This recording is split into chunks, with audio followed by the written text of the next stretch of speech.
So I'm feeling a bit like I'm a goofy because I wanted to play the song that goes along with this particular passage of scripture,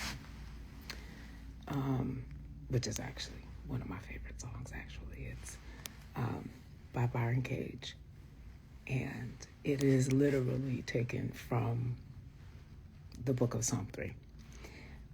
But I could not figure out, I might need to go on like YouTube. Everybody always says, there's always something, you need to learn it. There's a tutorial on YouTube. I guess that's where our old school comes in. So what I'm going to do is I'm just going to go ahead and read it. And I'm going to post the song afterwards. Because it literally, when I say it is literally one of my favorite songs.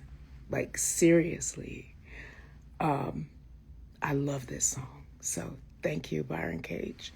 And thank you, David. Hello. Because it was David that wrote Psalm 3.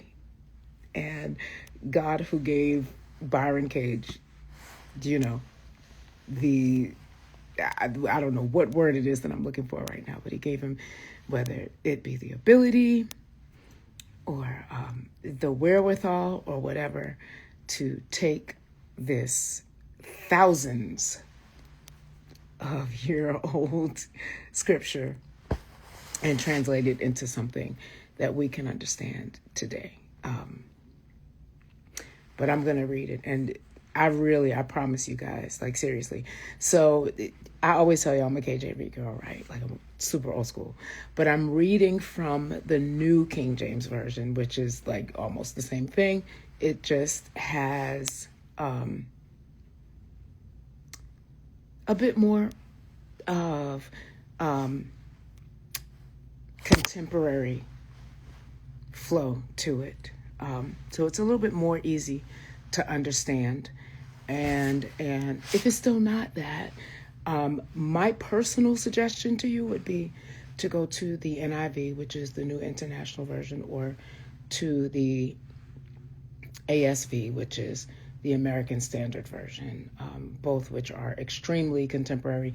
ASV, in my opinion, being way more contemporary than the NIV in terms of, when it comes to just like translating or whatever. But, okay, so the book of Psalms, the 3rd chapter, and it says, a Psalm of David when he fled from Absalom, his son. Now, I could get into that because I've read the history of this enough to really know the history about it. But I think that for anyone who is really interested in knowing the history of where this passage of Psalms came from, it would do you good to do the research and to do the reading on your own. I'll just say that, it when it comes to matters of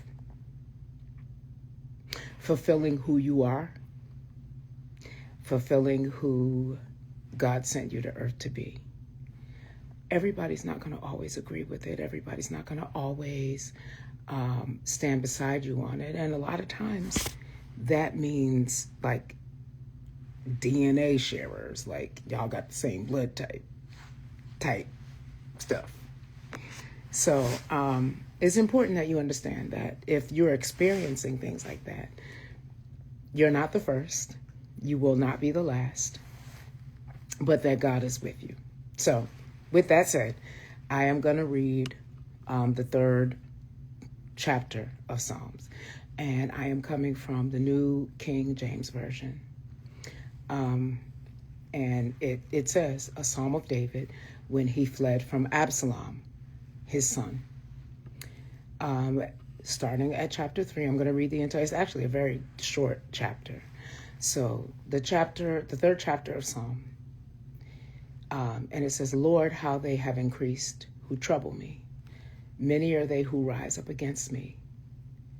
Many are they who say of me, there is no help for him, her, you know who you are, and God, Selah.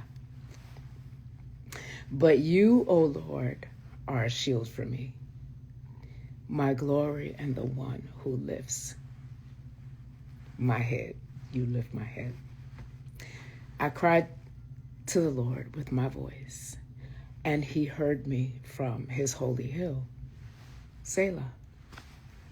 I lay down and I slept. I awoke, for the Lord sustained me.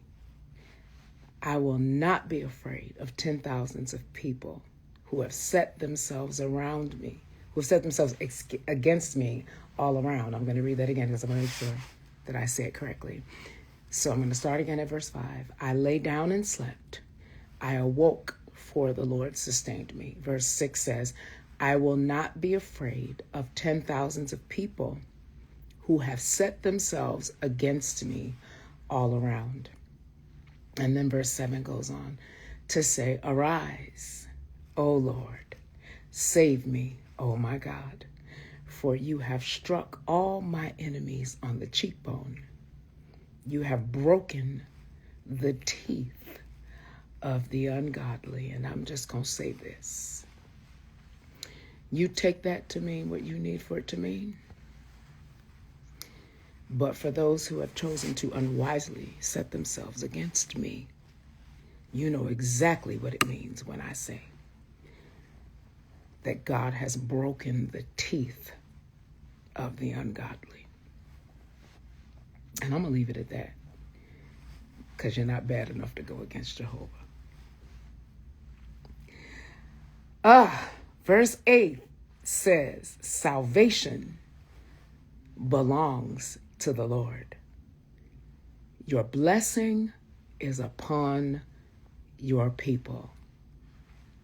Selah. So what I'm getting ready to do is, I'm really a goofy. I just be telling y'all. I'm just straight honest with it. I'm kind of a goofy when it comes to doing all this stuff together. I'm trying to put the song at the end of this video, but for some reason it does not work. I'm just going to put it up after the fact because I love the song. Shout out to Byron Cage. Lord, how are they increased that trouble me? Many are they that rise up against me. Many that, somebody said it's not goofy, it's wise. Thank you, I appreciate it.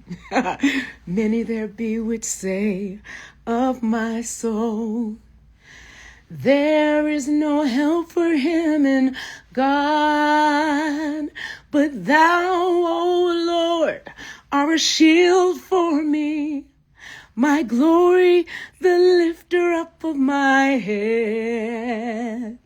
But thou, O Lord, are a shield for me.